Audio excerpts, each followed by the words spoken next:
Para abdi dalem Pengulon membagikan gunungan yang terbuat dari hasil bumi kepada ratusan warga dan wisatawan di halaman Masjid Gede Kauman Keraton Yogyakarta.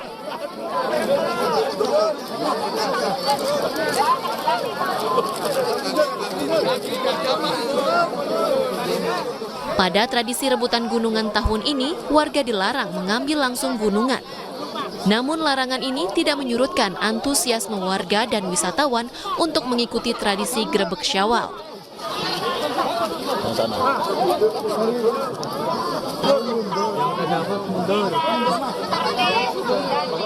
Warga percaya hasil bumi dan tradisi ini membawa berkah melimpah. Susah ini. Kenapa? Kenapa susah? Berebut ya?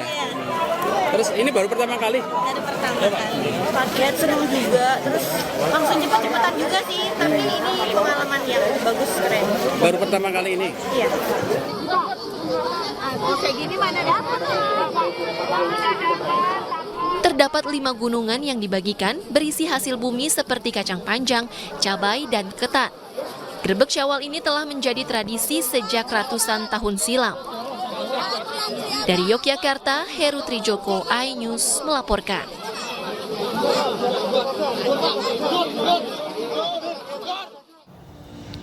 Halo, selamat malam. Apa kabar pemirsa? Informasi soal Grebeg Syawal tadi menjadi pembuka jumpa kita di iNews Prime.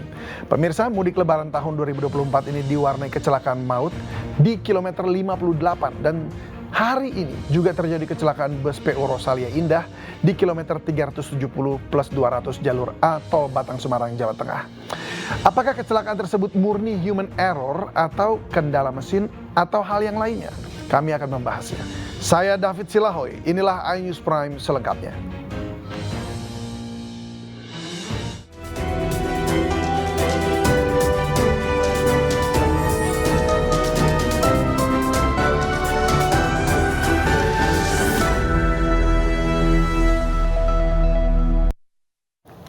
Ya pemirsa, hingga malam hari Pantai Indah Ancol masih ramai pengunjung untuk menikmati suasana malam dan bersuah foto di sekitaran pantai.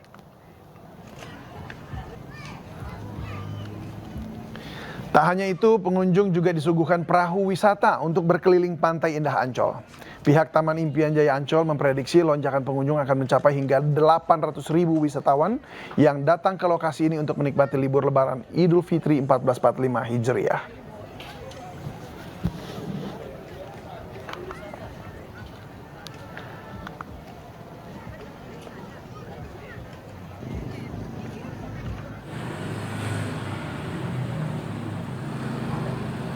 Sementara itu, arus lalu lintas hari kedua Lebaran di kawasan Jalan Setiabudi, Kota Bandung, Jawa Barat dipadati kendaraan, baik dari dalam maupun luar Kota Bandung. Meski demikian, kawasan Jalan Ledeng mengalami penurunan volume kendaraan dibandingkan pada Kamis sore. Sejak Kamis pagi hingga sore, petugas sudah menerapkan sistem one way untuk mengurai kemacetan.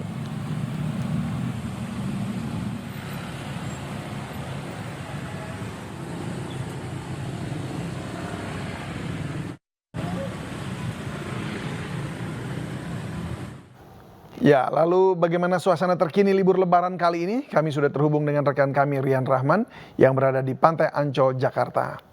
Dan kemudian ada Ervan David di Jalan Setiabudi, Bandung, dan Heru Triyoko di kawasan Malioboro, Yogyakarta.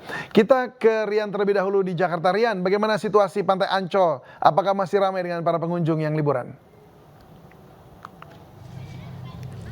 Baik David, hingga malam ini pengunjung Pantai Indah Ancol masih terus berdatangan untuk menikmati suasana malam hari, yang mana para pengunjung ini berdatangan sejak pagi hingga malam hari ini.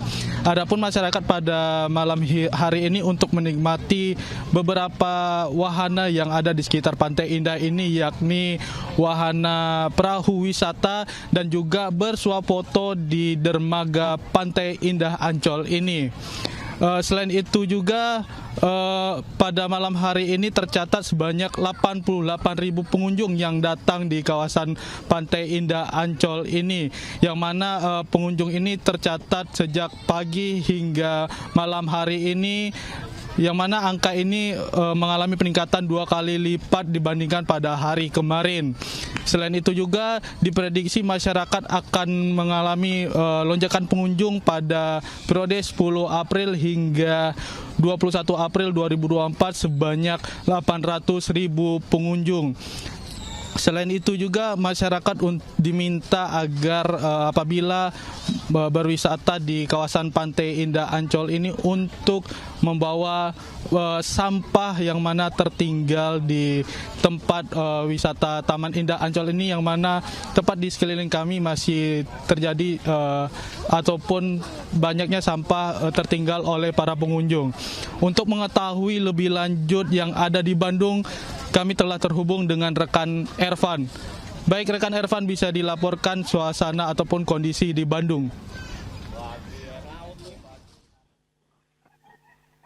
Ya, pemirsa, kondisi arus lalu lintas di kawasan arteri Kota Bandung di H+1 Lebaran ini sendiri mengalami kepadatan di beberapa titik. Dari pantauan kami di lapangan sendiri, kepadatan terjadi di area objek wisata perbelanjaan seperti kawasan Paris Panjapa dan juga kawasan perbelanjaan Ciwok. Sementara untuk kawasan jalan utama Bandung menuju kawasan objek wisata Lembang mengalami kepadatan meski tidak seperti tadi sore.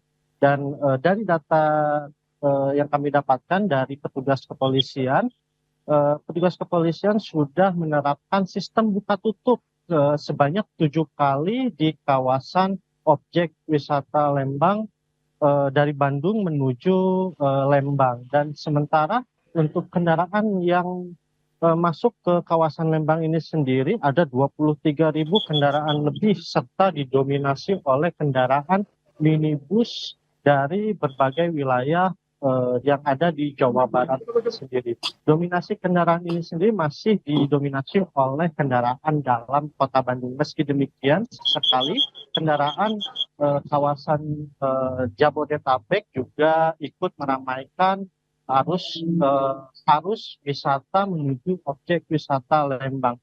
Dan dapat kami gambarkan untuk saat ini saya melaporkan di kawasan Ledeng ini sendiri, kendaraan dari arah Lembang menuju arah Kota Bandung ini sendiri masih mengalami kepadatan. Sementara untuk arah sebaliknya sendiri, volume kendaraan mengalami kepadatan.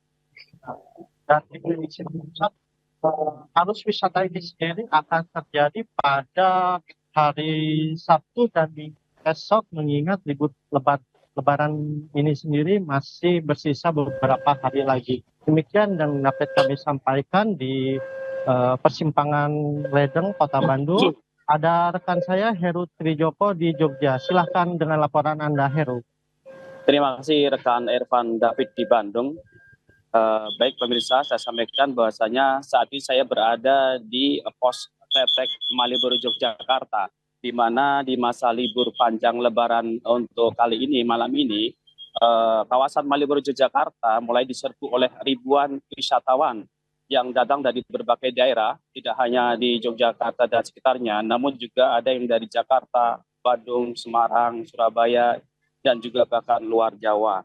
Dan peningkatan jumlah wisatawan ini mengakibatkan kepadatan arus lalu lintas di area Malioboro dan sekitarnya, mulai dari kawasan Kota Baru hingga kemudian ke Gardu Anim, Jalan Mataram, hingga masuk ke kawasan Malioboro Yogyakarta. Kepadatan wisatawan ini tak hanya terjadi di ruas-ruas jalan, melainkan juga di kawasan pedestrian, termasuk di kawasan Teras Malioboro, tempat berjualan oleh-oleh khas Malioboro dan pusat kuliner jajanan di Malioboro Yogyakarta. Dan diprediksi puncak kunjungan wisatawan di Malioboro Yogyakarta akan terjadi hingga hari Senin mendatang. Ini terkait dengan masa cuti Lebaran memang sampai hari Senin. Demikian kita kembali ke studio. Ya, baik. Terima kasih Heru Trijoko untuk laporannya. Sebelum juga ada Ervan dan juga ada Rian. Selamat bertugas kembali, rekan-rekan. Ya, hari kedua Idul Fitri 1445 Hijriah, berbagai tempat wisata masih ramai. Taman Impian Jaya Ancol, Jakarta Utara diperkirakan akan dikunjungi lebih dari 800 orang hingga 21 April mendatang. Sedangkan kawasan objek wisata Lembang, Kabupaten Bandung Barat masih dipadati pengunjung hingga mengakibatkan kemacetan.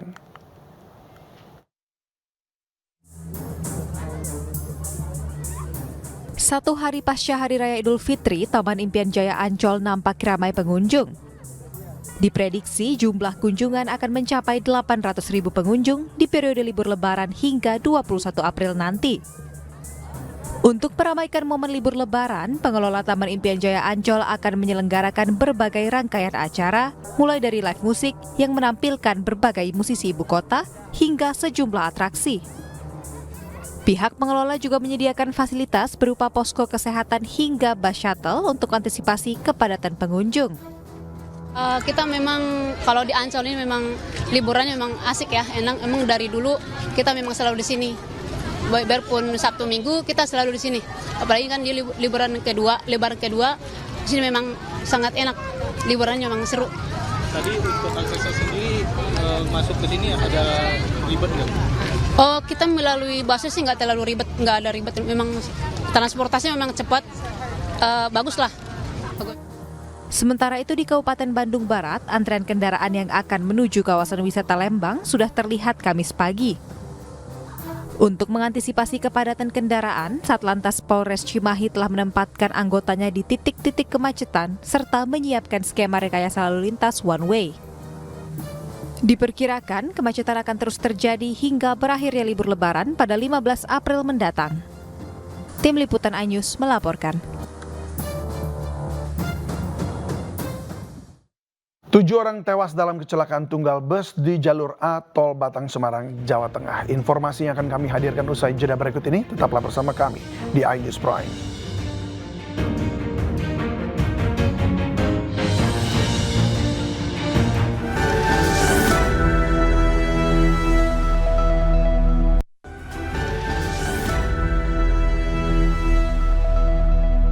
Komite Nasional Keselamatan Transportasi ungkap salah satu penyebab kecelakaan lalu lintas di kilometer 58 Tol Jakarta Cikampek yang menewaskan 12 orang.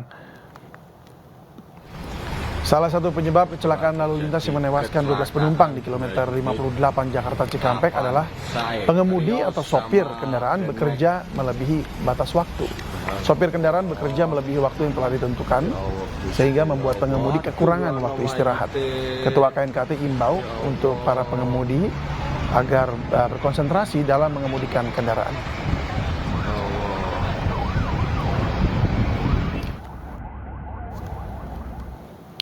Ya, sebenarnya berapa jam hingga pengendara mengalami titik lelah? Apakah ada trik khusus agar lebih aman berkendara di jalur kontraflow? Kami akan membahasnya bersama pengamat otomotif Fitra Eri yang sudah tersambung melalui sambungan Zoom. Selamat malam, Mas Fitra. Selamat malam, Bung David. Apa kabar? Selamat Idul Fitri, Mas Fitra. Selamat Idul Fitri, mohon maaf lahir batin, kabar Maaf, baik. Kebetulan saya lagi liburan bersama keluarga nih, saya lagi di Tasikmalaya, baru aja sampai. Oke, baik. Terima kasih udah menyediakan waktu ya.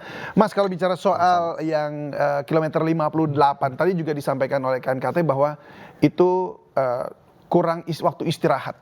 Kalau di pesawat saja ada waktunya dan sangat ketat. Nah, di bus apakah hal-hal seperti ini harus diatur juga ya?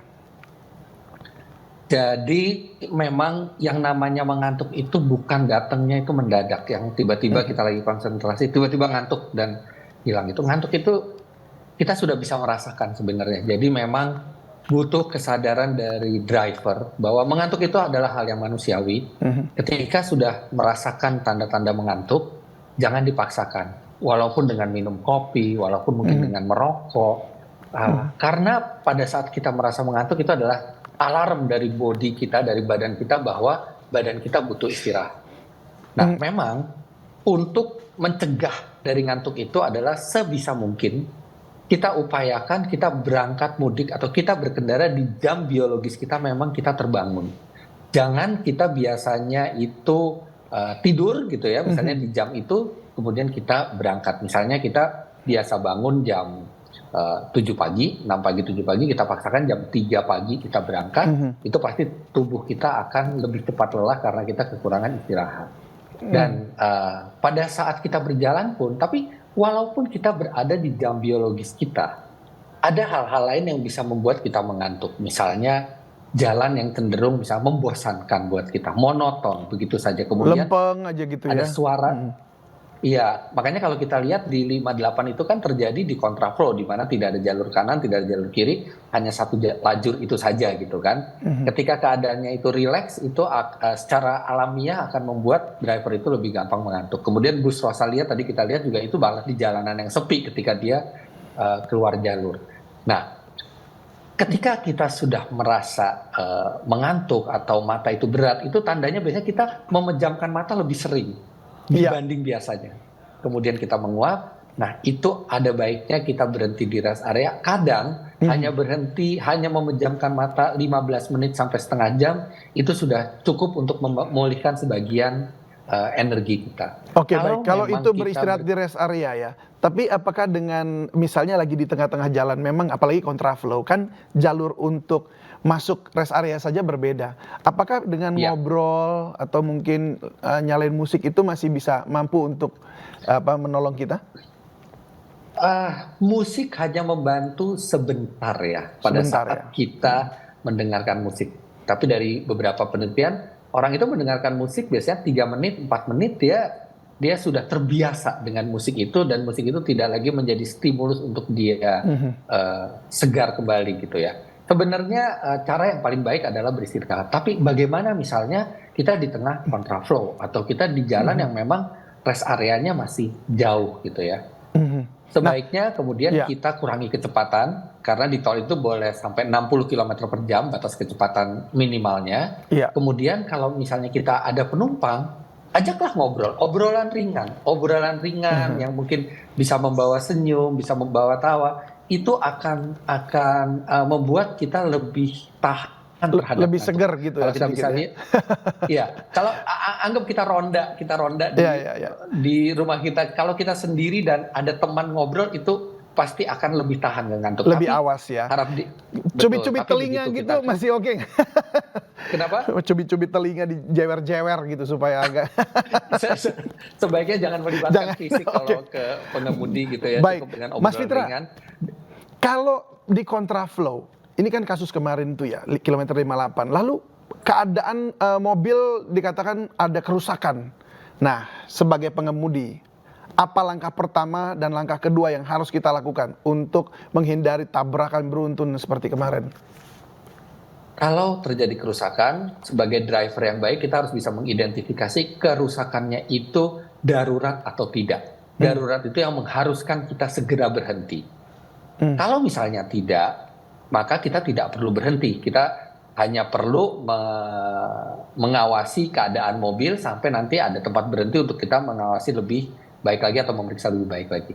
Tapi kalau memang darurat, walaupun kita di kontraflow, bukan berhenti di jalur kanan, tetap di jalur kiri. Pepetkanlah mobil ke kiri, karena memang berhenti di lajur sebelah kanan itu sangat-sangat berbahaya. Apalagi kontraflow itu memang adalah salah satu rekayasa lalu lintas yang paling beresiko, karena mobil yang berlawanan arah berada di satu ruas jalan. Jadi separah apapun kondisi mobil Anda, lebih baik berhentikan ke kiri.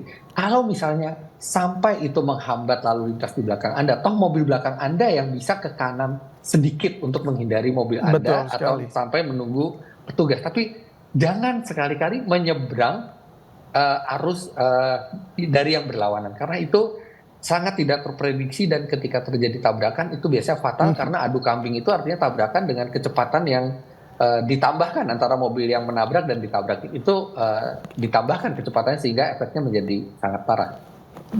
Baik, terima kasih untuk tips-tipsnya ini ya, menghindari kantuk dan juga bagaimana melewati jalur kontraflow. Terima kasih Mas Eri Fitra sudah berbagi bersama kami di iNews Prime, dan selamat berlibur. Ya, dan pemirsa, Selesai dilakukan perbaikan secara temporer, tol Bocimi ruas Cigombong Parung Kuda mulai difungsikan satu arah dari Jakarta menuju Sukabumi pada Kamis siang. Dan tol tersebut difungsikan untuk membantu mengurai kepadatan lalu lintas selama arus mudik dan balik lebaran.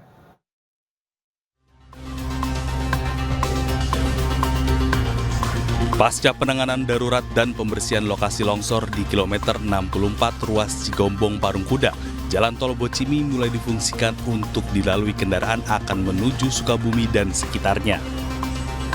Saat ini jalan tol hanya dibuka satu lajur, yakni lajur dari arah Jakarta menuju Sukabumi. Untuk sementara waktu nantinya akan dilakukan sistem buka tutup selama arus mudik dan arus balik lebaran. Bahwa hari ini rencananya bisa dilintasi, namun satu jalur, ya. Jadi kendaraan yang kemarin masyarakat keluar di Cigombong sekarang bisa dilintasi normal dengan catatan satu jalur. Kalau nanti jamnya sampai jam berapa, ini kita belum menunggu perintah dari Korlantas. Yang pasti sekarang kita laksanakan penormalan jalur seperti normal. Proses perbaikan secara permanen, Kementerian PUPR dan Waskita Karya menargetkan pengerjaan tol Bocimi yang amblas akibat longsor akan selesai dalam waktu 3 bulan. Sebelumnya longsor terjadi di tol Bocimi kilometer 64. Longsoran terjadi di ruas arah Jakarta menuju Sukabumi pada Rabu 3 April lalu. Peristiwa itu mengakibatkan 3 kendaraan terperosok ke dalam amblesnya jalan tol Bocimi. Dari Sukabumi, Jawa Barat, Budi Setiawan, iNews melaporkan. Arus lalu lintas dari arah Jakarta menuju Sukabumi satu hari setelah Lebaran mengalami peningkatan volume kendaraan. Akibatnya jalan menuju kawasan wisata di Sukabumi macet.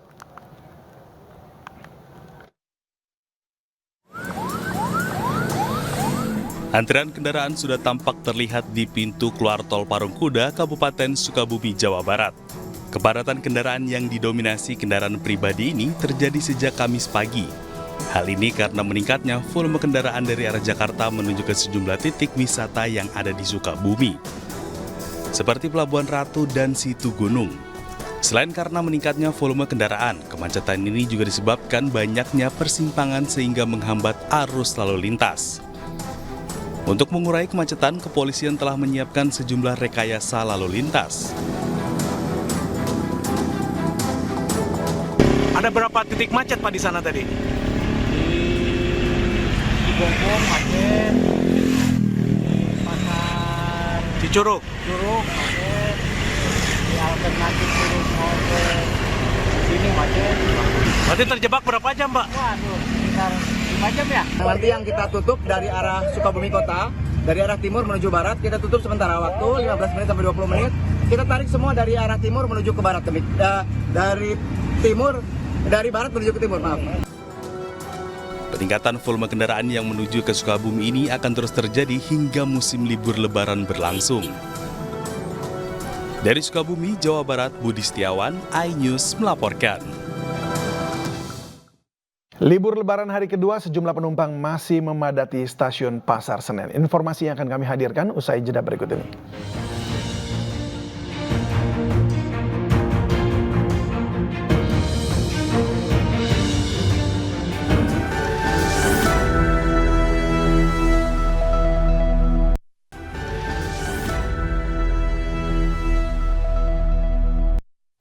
Anda kembali menyaksikan iNews Prime. Pemirsa, memasuki hari kedua Idul Fitri 1445 Hijriah, stasiun kereta api Pasar Senen Jakarta masih dipadati oleh ribuan penumpang yang akan melakukan perjalanan mudik.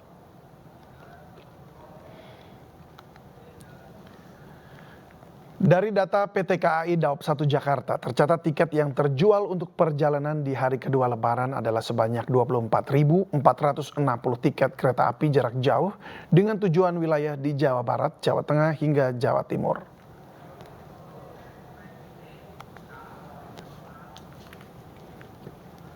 Sementara itu, antrean kendaraan pemudik yang akan menyeberang ke Pulau Jawa mulai terlihat sejak Kamis siang hingga malam hari. Peningkatan jumlah volume kendaraan diprediksi akan mencapai puncaknya pada 13 April 2024 mengingat akan berakhirnya cuti bersama Hari Raya Idul Fitri 1445 Hijriah. Pihak ASDP mengimbau pemudik agar melakukan pemesanan tiket dari jauh hari agar tidak kehabisan tiket.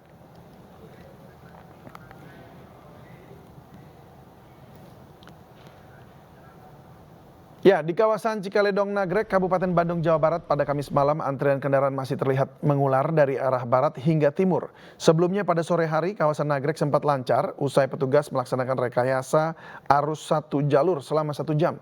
Kini arus lalu lintas di jalur selatan Nagrek kembali mengalami antrean dari kawasan Ciaro hingga pos Cikaledong.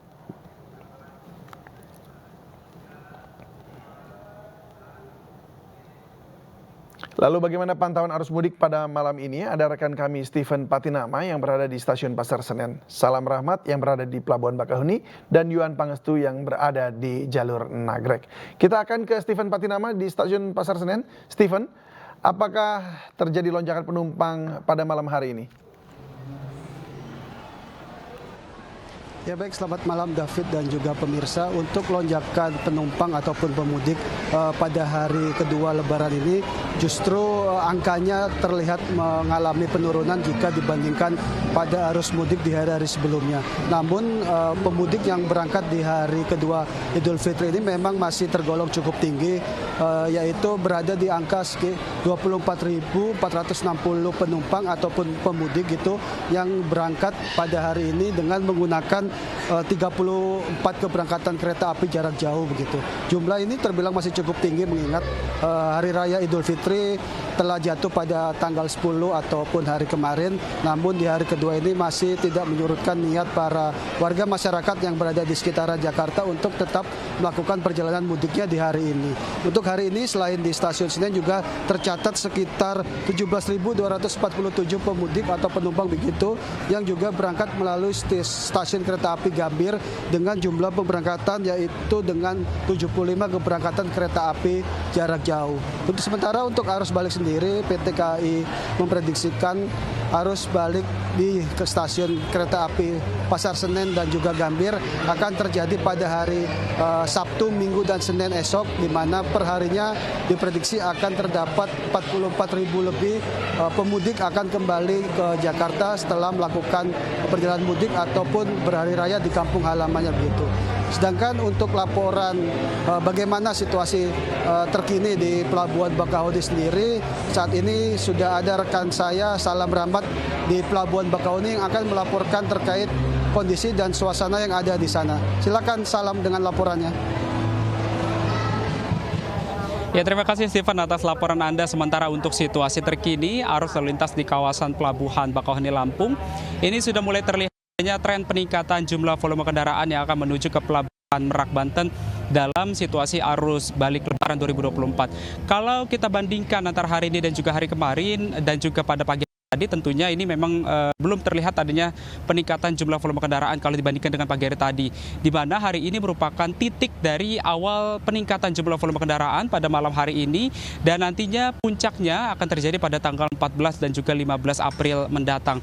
Di mana dapat kami informasikan juga kepada Anda, pemirsa, bahwasanya mayoritas kendaraan ini masih memilih melakukan perjalanan arus balik lebarannya sama halnya dengan arus begitu pada malam hari atau juga pada waktu gelap untuk menghindari adanya panas terik matahari dan juga antrian kendaraan yang cukup panjang. Karena di tempat kami melaporkan saat ini mayoritas kendaraan ini memang masih didominasi oleh mobil pribadi yang hendak melintas nantinya di arus balik untuk menuju ke Pulau Jawa. Di mana dapat kami informasikan juga bahwa dari pihak SDP ini juga sejatinya menghimbau kepada para pemudik agar melakukan pemesanan tiket secara online begitu jauh-jauh hari, karena banyaknya antrian kendaraan yang terjadi kalau kita berkaca pada arus mudik lalu di tahun 2004 pada kurang lebih seminggu yang lalu. Kendaraan di Pelabuhan Merak ini terjadi karena banyaknya kendaraan yang belum memiliki tiket, yang artinya ini juga menghambat dari adanya antrian kendaraan yang ada di belakangnya. Tentunya ini juga memperlama, jadi adanya memperlambat arus kendaraan yang akan menuju ke Pelabuhan Bakahuni. Halnya dengan situasi demikian, nantinya dari pihak juga akan melakukan sistem rekayasa lalu lintas jika nantinya mulai terjadi adanya ketersendatan, di mana nantinya titik dari delay sistem ini sendiri akan dilakukan di tol yang di Tol Bakauheni terbanggi besar dan jalan arteri di lintas tengah dan juga lintas timur, sehingga nantinya situasi arus lalu lintas ataupun juga mekanisme dari adanya penguraian kemacetan ini bisa teratasi di lokasi tersebut. Dan saat ini kami juga sudah terhubung dengan rekan Yuan Pangestu yang berada di Cikaledong jalur Nagrek. Silakan Yuan dengan laporan Anda. Ya, terima kasih rekan Salam. Dapat saya laporkan langsung dari lokasi Cikaledong Nagrek. Hingga saat ini arus lalu lintas terjadi kepadatan dari arah timur menuju dari arah barat menuju timur, dari mulai Cikaledong hingga kawasan Ciaro. Seperti dapat saya informasikan, arus sejumlah volume kendaraan yang telah melintasi jalur barat ke timur dari data pihak di Sub sendiri terhitung sejak pukul 4 sore hari telah mencapai 93.000. Sementara itu untuk arus balik kendaraan menuju arah barat hingga saat ini sudah mulai ada terlihat kepadatan, di mana di jalur selepas lingkar Nagrek kepadatan terjadi karena penyempitan arus dari 3 lajur menjadi 2 lajur. Kembali ke studio, David. Ya, baik. Terima kasih Yuan untuk informasinya. Sebelumnya juga ada Salam Rahmat dan juga ada Stephen Patinama. Selamat bertugas kembali rekan-rekan. Ya pemirsa, libur lebaran ribuan kendaraan memadati jalur menuju kawasan objek wisata Pantai Anyer, Cilegon, Banten. Volume kendaraan juga mengalami peningkatan di jalur wisata Subang, Jawa Barat.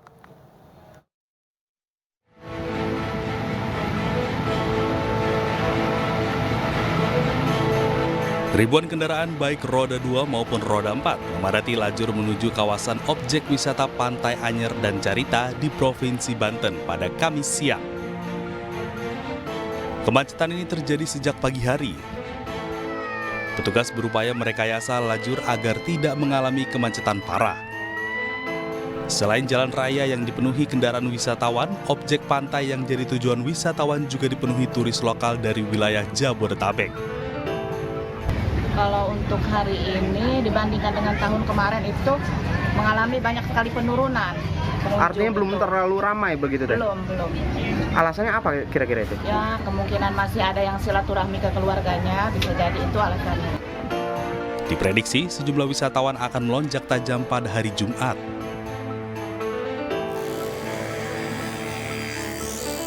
Sementara itu, volume kendaraan di jalur wisata Subang, Jawa Barat juga mengalami peningkatan. Banyaknya lokasi wisata di Subang bagian selatan membuat jalur Subang-Bandung ini ramai dilintasi kendaraan. Diperkirakan volume kendaraan di jalur wisata Subang ini akan terus meningkat hingga akhir pekan nanti. Tim Liputan iNews melaporkan.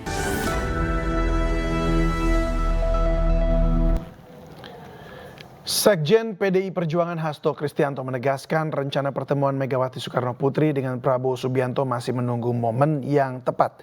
Pertemuan yang akan dilakukan hanya murni silaturahmi.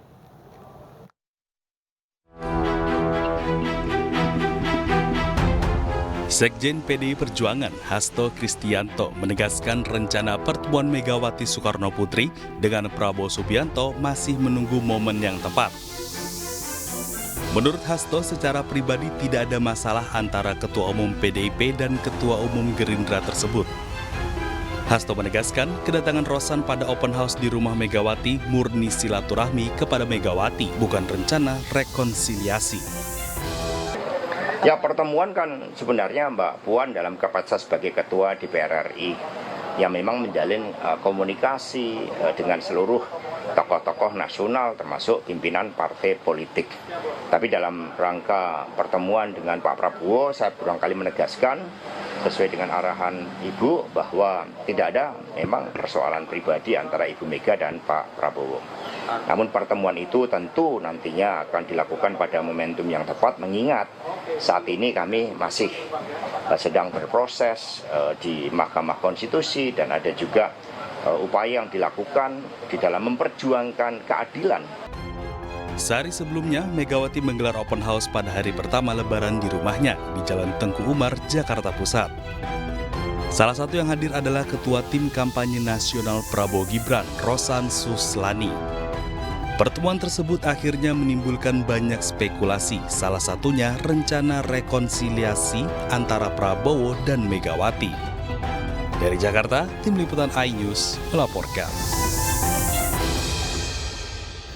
Presiden terpilih Prabowo Subianto menemui Presiden Jokowi di Istana Negara, Jakarta Pusat pada Kamis pagi 11 April 2024 di hari kedua Idul Fitri 1445 Hijriah.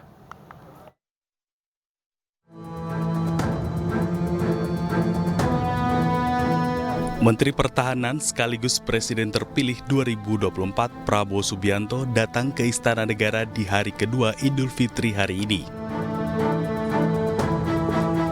Prabowo didampingi anaknya Didit Hedi Prasetyo. Prabowo dan Didit kompak memakai kemeja putih dan celana hitam. Keduanya langsung disambut oleh Presiden Jokowi, kemudian ketiganya langsung masuk ke dalam sambil berbincang-bincang. Dalam pertemuan tersebut nampak hadir juga istri Jokowi, Iriana Jokowi, beserta putra bungsu Jokowi, Kaesang serta Erina. Sebelumnya, Prabowo Subianto sudah menyambangi Istana Negara pada hari pertama Idul Fitri saat Presiden Joko Widodo menggelar open house. Sementara menurut Wakil Ketua Umum Partai Gerindra Habibur Rahman, soal kunjungan Prabowo tersebut hanya untuk bersilaturahmi. Sekarang open heart. Kedua-duanya open heart. Namanya besti kan, tiap hari curhat-curhatan, ngobrol, itu hal yang biasa banget. Jadi memang Pak Prabowo itu selalu mengatakan kepada kami, beliau banyak belajar dari Pak Jokowi, ya soal-soal kepemimpinan. Setelah menemui Jokowi, Prabowo pun bertolak untuk menyambangi rumah dinas Ketua Harian Partai Gerindra, Sufmi Dasko Ahmad di Jalan Denpasar Raya, Jakarta Selatan. Dari Jakarta, Tim Liputan iNews melaporkan. Ganjar Pranowo gelar open house di Wedomartani Sleman, Yogyakarta yang didatangi ratusan warga. Sementara itu Gibran Rakabuming Raka menggelar open house di rumah dinas Loji di Gandrung, Surakarta usai sholat Id.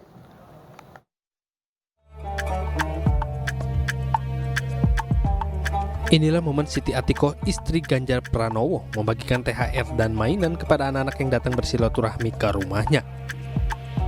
Ratusan warga berdatangan, rela antri untuk bisa bersalaman langsung dengan Ganjar Pranowo di Dusun Tegalsari, Kelurahan Wedomartani, Ngemplak, Sleman, Jawa Tengah. Usai melaksanakan sholat Idul Fitri, Ganjar Pranowo beserta istri Siti Atikoh Supriyanti dan anaknya Zinedine Alam Ganjar melakukan open house di rumahnya. Sementara itu, putra sulung Presiden Joko Widodo, Gibran Rakabuming Raka, menggelar open house di rumah dinas Loji Gandrung, Surakarta dan menerima kunjungan masyarakat umum setelah melakukan sholat Id bersama sejumlah pejabat. Tim Liputan iNews melaporkan.